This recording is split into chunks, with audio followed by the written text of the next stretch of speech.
अस्सलाम वालेकुम ख़वातीन और हज़रात, शुरू करते हैं आज का हस्बे हाल। मैं हूं जिसका मेज़बान जुनैद सलीम। नाज़रीन, गुज़िश्ता 3-4 रोज़ से हिंदुस्तानी रियासत जूनागढ़ के नवाब जहांगीर खान साहब, हिंदुस्तानी जो तसल्लुत है जूनागढ़ पर, उसके हवाले से इंकशाफात करते हुए नजर आ रहे हैं। मेन स्ट्रीम मीडिया और सोशल मीडिया पर उनके इंटरव्यूज छाए हुए हैं। आज हमारी खुशकिस्मती कि वो हमारे शो में तशरीफ लाए हैं। अस्सलाम वालेकुम नवाब साहब। वालेकुम अस्सलाम नवाब जुनैद सलीम उखाड़वी साहब। वैसे तो अक्सर खुशी होती है आपका प्रोग्राम देख के, जी मगर जब आपने अपने प्रोग्राम में बाबरी मस्जिद के इल्हादाम के मुजरमों का कच्चा चट्टा खोला है तो खुद बनफ्स नफीस आपके प्रोग्राम में आने को जी चाहा। वेरी गुड मोहब्बत। दिल तो पहले भी कई दफा करा आपके प्रोग्राम में आने का, मगर आज तो जज्बात से लबरेज होकर खींचा चला आया। नवाब साहब, हमारी भी बड़ी देरीना ख्वाहिश थी कि आप हमारे प्रोग्राम में रौनक अफरोज हों, तो भाई आपने इजहार क्यों नहीं करा? हमारी रसाई नहीं थी आप तक। तो जरा नवाबों से मिलना जरा मुश्किल होता है। भाई पहले तो मैं यो कहूंगा कि अगर मेरी वजह से देर हुई तो मैं माफी चाहता हूँ। देखो, ये तो सच है कि नवाब और देसी मुर्गा बड़ा मुश्किल से मिलता है। और उस वक्त तो बहुत ही मुश्किल था नवाब से मिलना जब हमारे ठाठ बाट पूरे के पूरे नवाबों जैसे हुआ करते थे। ये उस वक्त की बात है जब आतिश जवान हुआ करता था। अब तो मसाइब जमाना और कारगुजारी मरदूद मुराद नरेंद्र मोदी ने मुस्कान और चहचहाट के असबाब भी छीन लिए। नवाब साहब, ये मोदी तो समझ में आता है, ये आतिश कौन था? बड़ी बात है आपको मोदी समझ आ गया है, वरना हमारे वालिद मोहतरम बताया करते थे कि मोदी की पैदाइश के फौरी बाद तिब्बी अमले से लेकर आज़ाओ अकारब तक इसी तजब्जब में मुब्तला थे कि समझ नहीं आ रहा हुआ क्या है। बल्कि वो बताते हैं कि एक गालिब शिकन नर्स ने तो बाहर आके उसके वालिद को यहां तक कह दिया, सांप बिच्छू है या बला क्या है, हमसे पूछो ना कुछ हुआ क्या है। अरे वाह वाह वाह वाह, सब क्या कह रहे हैं नवाब साहब, मोदी से इतनी नफरत? बाखुदा ये रंजिश कोई जाती अदावत का शाखसाना नहीं है, ये उसूलों की बुनियाद पर है। देखे नवाब जुनैद सलीम साहब, जी जी, हमारे दादा जो उस वक्त जूनागढ़, जी चाहता है बार बार ये मुझे मुखातिब करते जाए।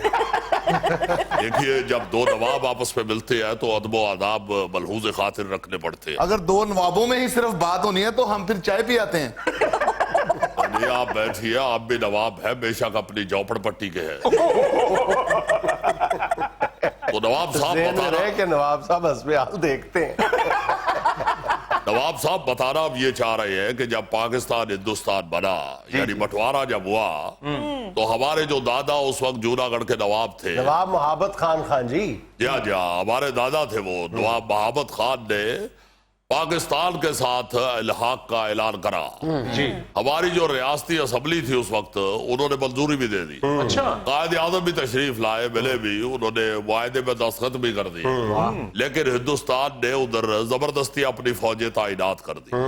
ये बाबरी मस्जिद वाला जो इन्होंने जुल्म करा, ये को आज नहीं करा, शुरू से इस तरह के मुजालिम ये करते आ रहे हैं। लेकिन नवाब साहब, हम तो सुनते आए हैं कि हिंदुस्तान के साथ इल्हाक का जो ऐलान है वो रेफरेंडम के नतीजे में हुआ था।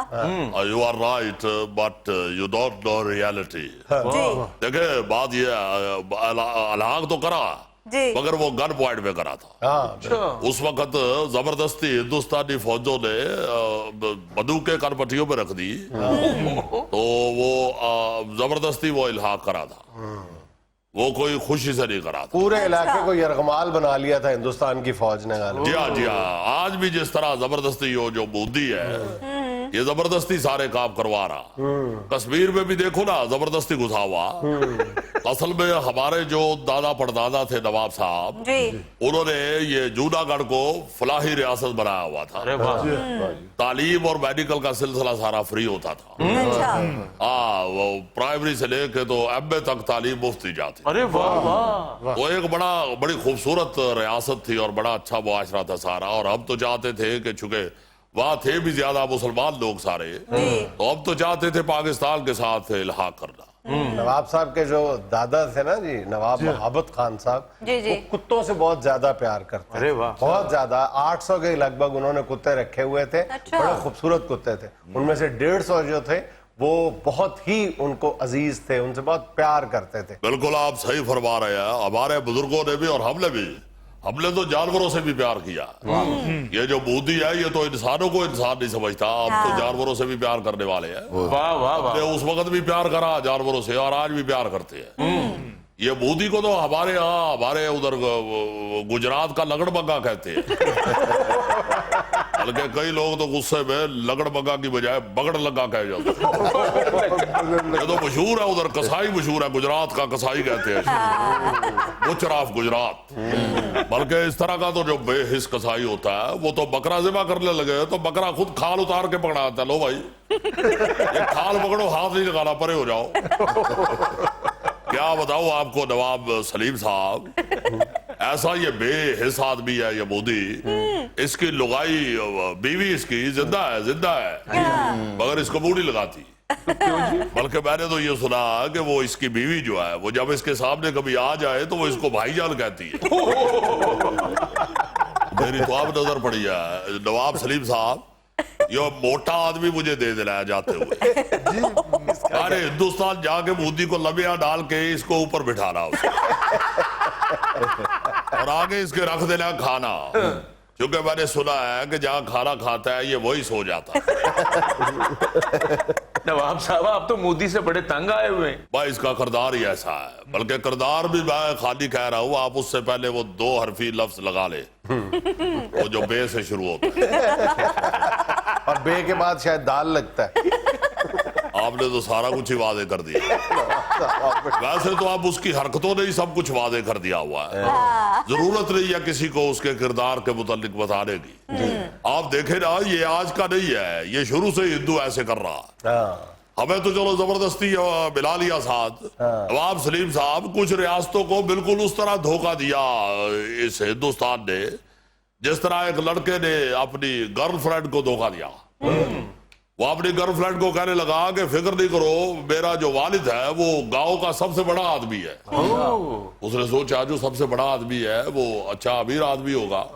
उसने शादी कर ली। शादी के बाद पता चला उसके वालिद की पकौड़ों की दुकान थी, पकौड़े निकालता था और मशहूर इसलिए था कि हाथ से ही निकालता है। वो जब लड़की ने देखा कि तुम्हारा वालिद तो पकौड़े निकालता है, कहता हाँ वो ये गाँव का सबसे बड़ा आदमी है।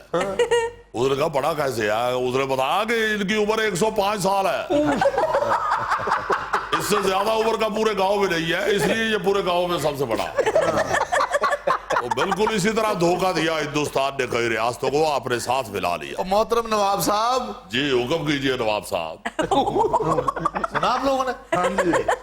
मोहतरम नवाब साहब हुक्म कीजिए ना नवाब साहब। क्या मजा आ रहा है जुनेद साहब। नवाज साहब मैं ये कहना चाहता हूँ कि झांसा देना, दाज देना हिंदुस्तान की पहचान है।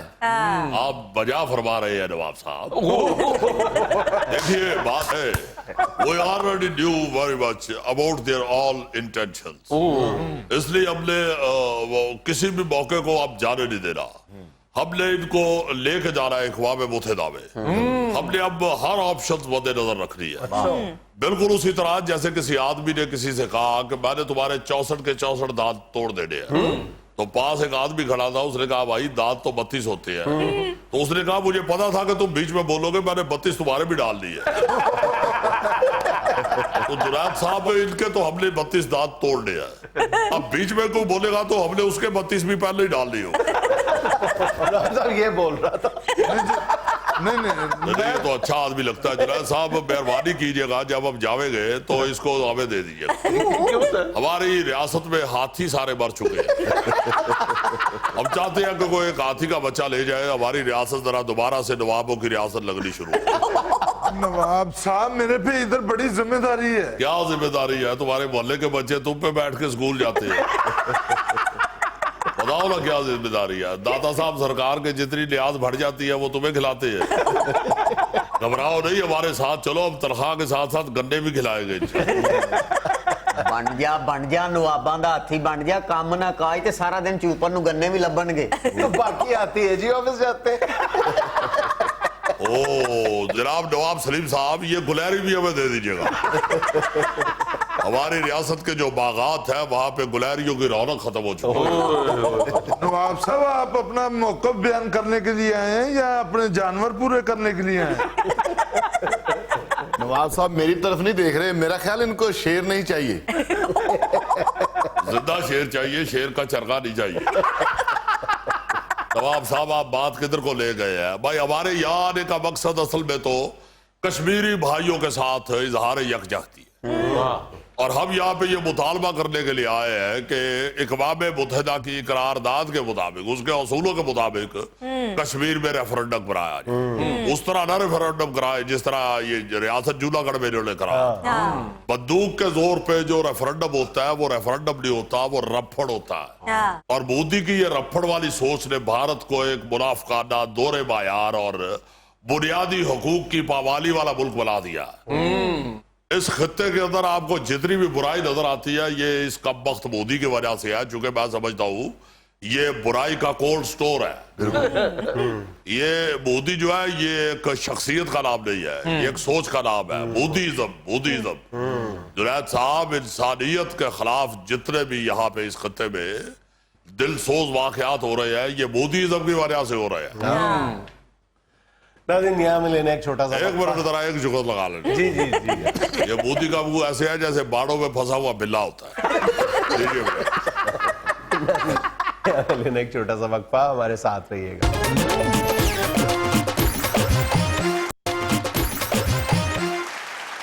अच्छा गोगा जी, आपसे एक सवाल पूछना है आज मैंने। अगर आपने उस सवाल का सही जवाब दे दिया ना तो आपको नकद 20 अदद बर्गर, अभी 20 अदद, हाँ बर्गर, जहां से कहोगे 20 बर्गर। 20 लौदा की बनना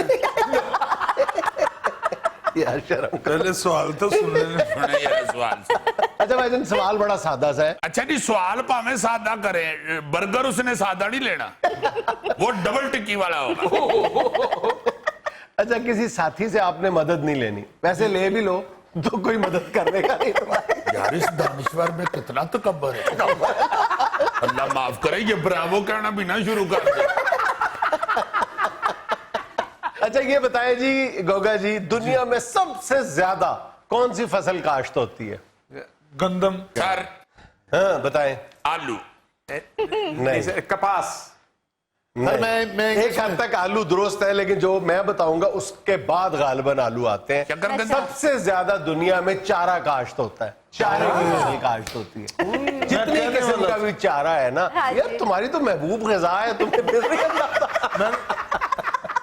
दुनिया भर में 2 अरब टन चारा जो है वो जानवर खाते हैं, 2 अरब टन। तो इसमें से गोगे के हिस्से कितना आता है? 2.25 अरब टन।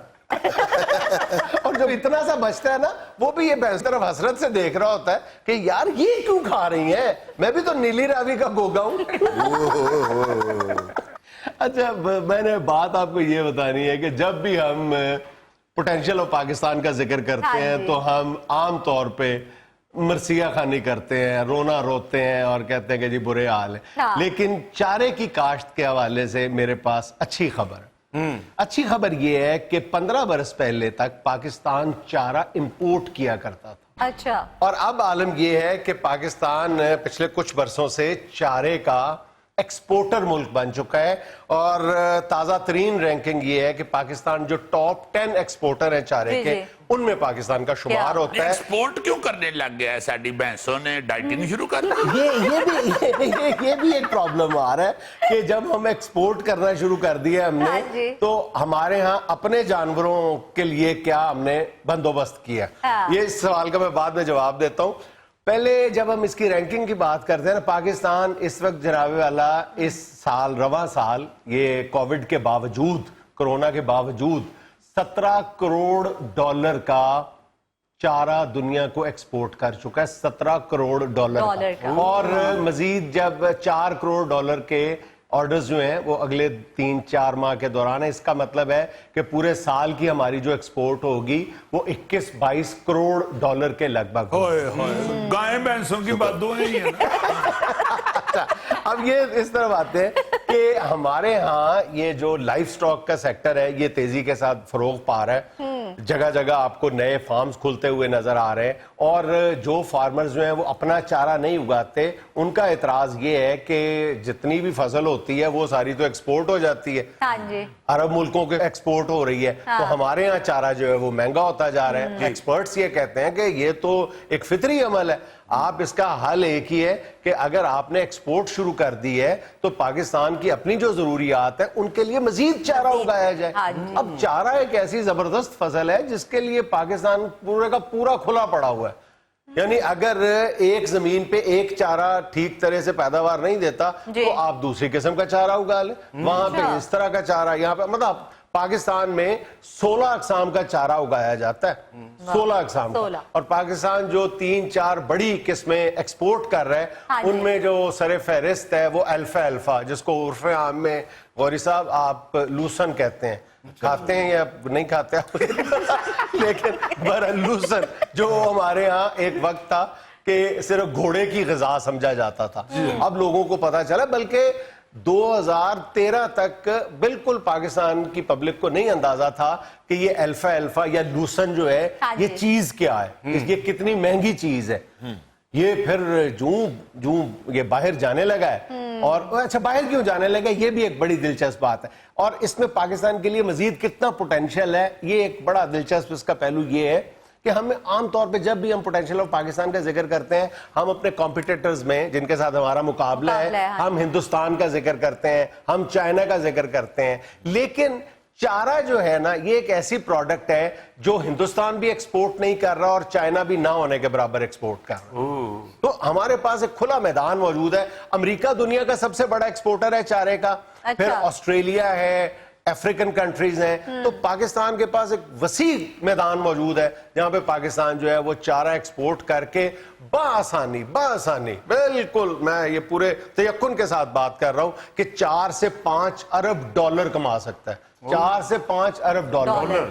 इसके लिए कोई रॉकेट साइंस नहीं है, सिर्फ लोगों को ये बताने की जरूरत है कि चारा उगाएं और उसको थोड़ा सा गवर्नमेंट जो है फैसिलिटेट करे कि उसको खुश्क कैसे किया जाता है, उसका साइलेज कैसे बनाया जाता है। 3 शक्लों में चारा बाहर जाता है। एक ताजा चारा बाहर चला जाता है, एक उसको खुश्क किया जाता है, उसकी हे बनाई जाती है, दैट इज कॉल्ड खुश्क चारा, कॉल्ड हे। और एक है साइलेज। साइलेज है, उसमें केमिकल डाल के उसको लंबे अरसे तक के लिए प्रिजर्व कर लिया जाता है। इसमें भूसा भी शामिल है, चरगा बना लिया। तो पाकिस्तान इन 3-4 शक्लों में भूसा भी मुख्तलिफ फसलों का, भूसा का मतलब है जैसे तूड़ी, जो तूड़ी है, फ्रूट नहीं, तूड़ी जो है वो गंदुम का भूसा होता है, इसीलिए इसी तरह चने का भूसा है, मूंगफली का भूसा है, मूंगी का भूसा है। सर वो चारा कोई और होता है जो बंदा कहता है मेरा इसके अलावा चारा नहीं वो चारा और होता है और मेरा और जो तुम्हारा भाईचारा है वो और चारा है।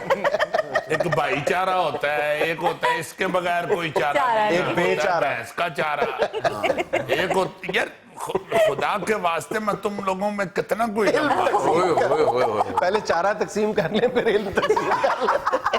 यार चारा तकसीम डंगर बिठाए हुए मैं तुम्हें ये बता रहा हूँ कि देखो ये एक आम काश्तकार के लिए कितनी प्रॉफिटेबल जो है ये फसल है कि आप 1 एकड़ से कमोबेश 25-30 मन अल्फा अल्फा या रोडस ग्रास, ये 2 आजकल जो है चारे, ये पाकिस्तान से ज्यादा, वैसे बरसीम भी जा रही है और भी 2-3 किस्म के चारे, 4-5-6 किस्म के चारे जो पाकिस्तान से एक्सपोर्ट हो रहे हैं। लेकिन अल्फा अल्फा और रोड्स ग्रास ये 2 चारे हैं जो पाकिस्तान से ज्यादातर एक्सपोर्ट हो रहे हैं।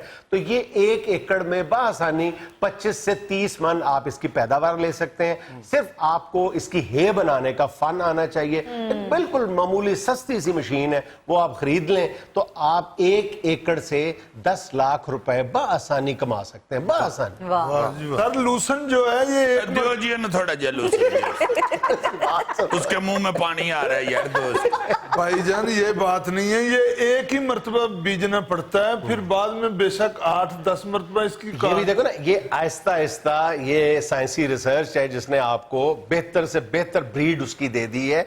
ये एक वक्त था कि आप एक ही दफा काश्त किया करते थे, कटाई हो गई, खत्म हो गया, फिर उसके बाद 2 कट 3 कट 4 कट। अब ऐसे भी है कि मतलब आप हर महीने 1.5 महीने बाद उसका एक कट ले लेते हैं, तो 8 से 10 कट लिए जा सकते हैं आप अल्फा अल्फा लूसन के जी, लूसन के। बड़ी बात। ओह गुड गुड, इसीलिए मैंने एक घोड़ा देखा था वो बड़ा लुडियां डालता जा रहा है। अच्छा, हम एक अपने काश्तकार के साथ जुल्म ये कर रहे हैं कि हम अपने काश्तकार को, अपने फार्मर को एजुकेट नहीं कर पा रहे कि अपने जानवरों को खिलाए क्या। ये एक यहाँ की बड़ी ब्रिलियंट स्टूडेंट थी, उन्होंने ये WHO के साथ भी काम किया हुआ है और अब वो ऑस्ट्रेलिया में खातून होके वो PhD कर रही हैं। और सबसे ज्यादा गालिबन पाकिस्तान में जिन चंद लोगों ने चारे पे काम किया है उनमें डॉक्टर मरियम ज़हूर का नाम शामिल होता है। उन्होंने एक बाकायदा कैंपेन चलाई है पूरे पाकिस्तान में कि खुदा के लिए अपने जानवरों की जान तूड़ी से छुड़वाएं। ये जो हमारे यहाँ एक टिपिकल कॉन्सेप्ट है ना, तूड़ी तूड़ी तूड़ी और तूड़ी के खिलाफ कोई बात सुनने के लिए तैयार नहीं है। ये जानवरों के साथ सबसे बड़ी दुश्मनी है। देखो, तूड़ी में सिर्फ 2% प्रोटीन होती है, 2.5%, 3% प्रोटीन हो सकती है। अगर आपने उनको सिर्फ, अगर आप कहते हैं कि जनाब गुर्बत है नहीं, तो आप यही चारे को खुश्क करने का या चारे से हे बनाने का फन जो है ना, जो तरीका है, ये अपने काश्तकार को बता दें। आप इसमें तूड़ी में 2 या 3% प्रोटीन होती है और लूसन में अल्फा में भला कितनी होती है? 20%। 18 से 20%, 22% तक उसमें प्रोटीन होता है। जी, ये तूड़ी तो बिल्कुल ऐसी है जिस तरह उबले हुए चावल नहीं होते, उनमें से सब कुछ ही निकल जाता है। हाँ, मतलब तो कम मिकदार में तूड़ी डालना भी बाज़ चीजों के लिए जरूरी होता है, लेकिन थोड़ी मिकदार में। लेकिन अगर आप कहें कि हमने अपने जानवर पालने ही तूड़ी पे, तो कुछ अरसे के बाद मतलब आपके जानवर और जो लूसन खाने वाले जानवर हैं उनमें वही फर्क होगा जो जुल्फी और गोगे थे। क्या बात है गोगा जी, आज तो मसाला च भी खिदमत हो रही है। गोगे तू आज भी ना रजा ना, तो फिर तू कभी नहीं रजना। नाज़रीन, यहाँ में लेना है एक छोटा सा वक्फा, हमारे साथ रहिएगा।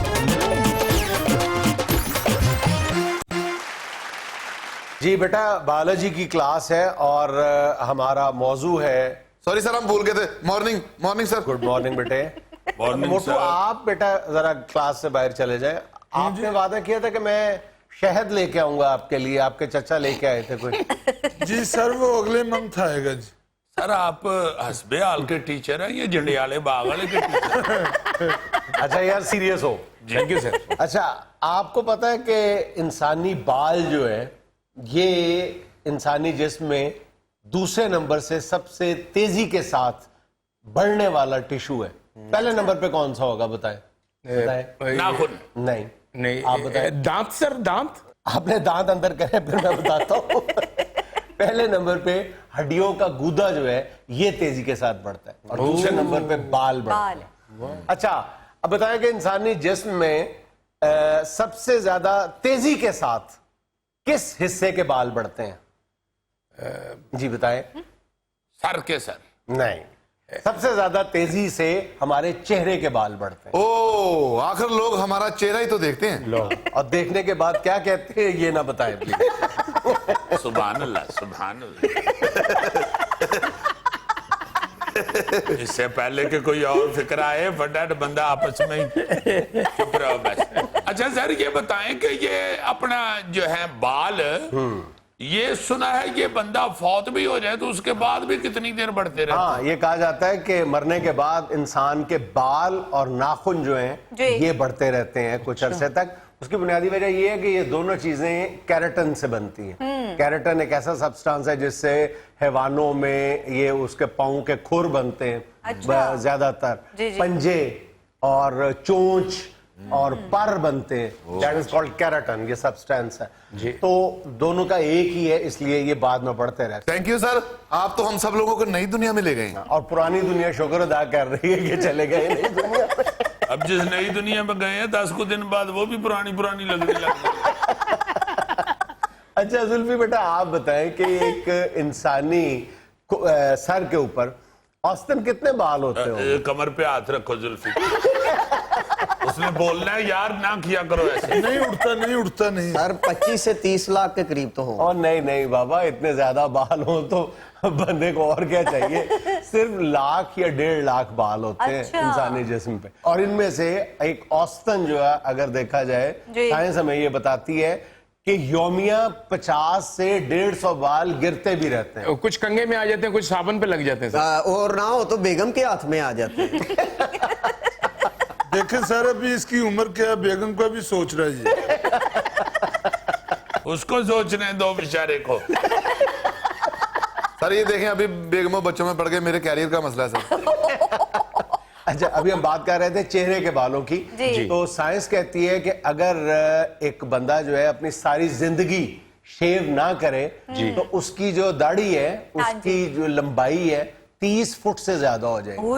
30 फुट लंबी दाढ़ी हो जाएगी उसकी, अगर वो सारी जिंदगी शेव ना करे। 30 फुट लंबे। जनाब, अच्छा आप ये सुन के हैरान होंगे कि इंसानी जो बाल हैं ये कितने ताकतवर होते हैं। मतलब यार जी ट्रैक्टर खींच लेते हैं तो इससे ट्रैक्टर ज्यादा। खींच लेते हैं, मतलब रोजाना बीवी उनको खींच दी है तो उनको कुछ नहीं होता। सर आपके पास ये मिसाल भी है, सही कहते हैं। अच्छा, इस हवाले से इंसानी बालों की जो ताकत है और साइंस की जो राय है जी। वो डिवाइडेड है। अच्छा। हाँ, एक यानी साइंसदान अगर ये कहता है कि एक जो इंसानी बाल है वो 100 ग्राम तक का वजन उठा सकता है, लेकिन एक बिल्कुल दूसरी ओपिनियन है, वो कहते हैं कि एक इंसानी बाल जो है वो 6.5 पाउंड तक वजन उठा सकता है। लेकिन कलेक्टिवली, इस बारे में दो आरा नहीं है, कलेक्टिवली जितने इंसान के सर पे बाल हैं अगर वो पूरे हों हाँ तो वो जी। मिल के 2 हाथी खींच सकते हैं। वाह वाह। सर ये जो यहाँ की बीवियां बाल खींचती हैं ना, इसलिए मैंने एमफिल करके ना ऑस्ट्रेलियन लड़की से शादी कर ली। सर ये तो सारे मजाक में पड़े रहते हैं, आपको तो पता सिर्फ मैं ही सीरियस हूँ। लेकिन ये कितना कुछ सीरियस है कि थी रुक गए। अच्छा बेटा, वैसे आप भी मजाक ही किया करें, जब कॉमेडियन सीरियस हो जाता है उसकी वैल्यू गिर जाती है। सर आपने तो खुद मजाक शुरू कर दिया। सर मैं पूछना ये चाह रहा था कि इंसानी बाल जो है उसकी बढ़ने की रफ्तार क्या होती है? एक अंदाजा ये है कि इंसान के जो सर के बाल हैं वो 0.3 से लेके 0.5 मिलीमीटर यौमिया की रफ्तार से बढ़ता है। अच्छा। यानी इस हिसाब से कोई 3 से 4 दिनों के अंदर अंदर 1 मिलीमीटर बाल बढ़ता है। हाँ। ओ ब्रावो।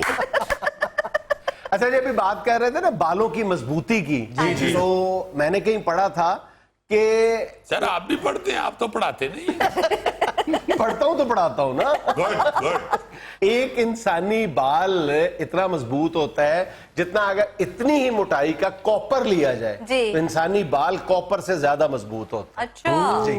अच्छा, सबसे दिलचस्प फैक्ट आपको बताऊं कि एक इंसानी बाल की जो औसत उम्र होती है वो हाँ जी। 5 साल के लगभग होती है। 5 साल तक वो कायम रहता है, फिर वो गिर जाता है, उसकी जगह नया बाल आ जाता है। ये एक हेल्दी बालों की मैं बात कर रहा हूं। अच्छा सर ये चेंज होते रहते हैं बाल? हाँ, यानी बाल और हुकूमत की एक जितनी उम्र होती है। यानी 2.5 साल ही काट देने बाल। अगर पूरी मुद्दत की जाए, ये यानी हुकूमत की औकात जो है वो बाल बराबर होती है, तो सारा बड़ा इतराते हैं। तो सर जी ये गोगा जी ने तो सर पे विग पहनी हुई है, इनका तख्ता किसने उल्टाया? अच्छा थैले बेटे, आप एक सवाल का जवाब दें कि औरत के बाल ज्यादा मोटे होते हैं या मर्द के? मर्द के सर। हाँ, मर्द के आमतौर पे ये समझा जाता है कि औरतों के बाल मोटे, हाँ जी, मोटे। लेकिन मर्द के बाल जो है वो खवातीन की निस्बत दुगने मोटे होते हैं, उनका डायमीटर डबल होता है। वाह जी वाह। सर अल्लाह ताला जानते थे ना कि ये औरत ने मर्द के बाल पकड़ने हैं, मर्द ने नहीं औरत के बाल पकड़ने। नाज़रीन, यहाँ में लेना एक छोटा सा वक्फा, हमारे साथ रहिएगा।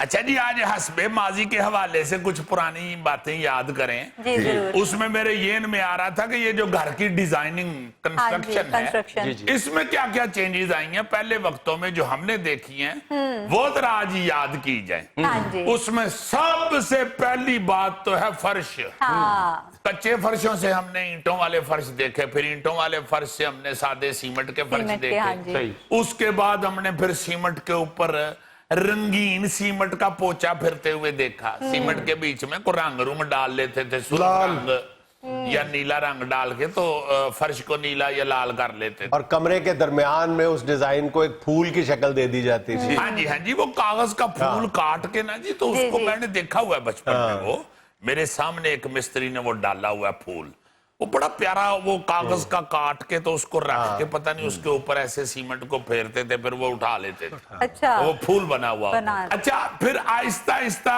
चिप्स आ गई। हाँ जी।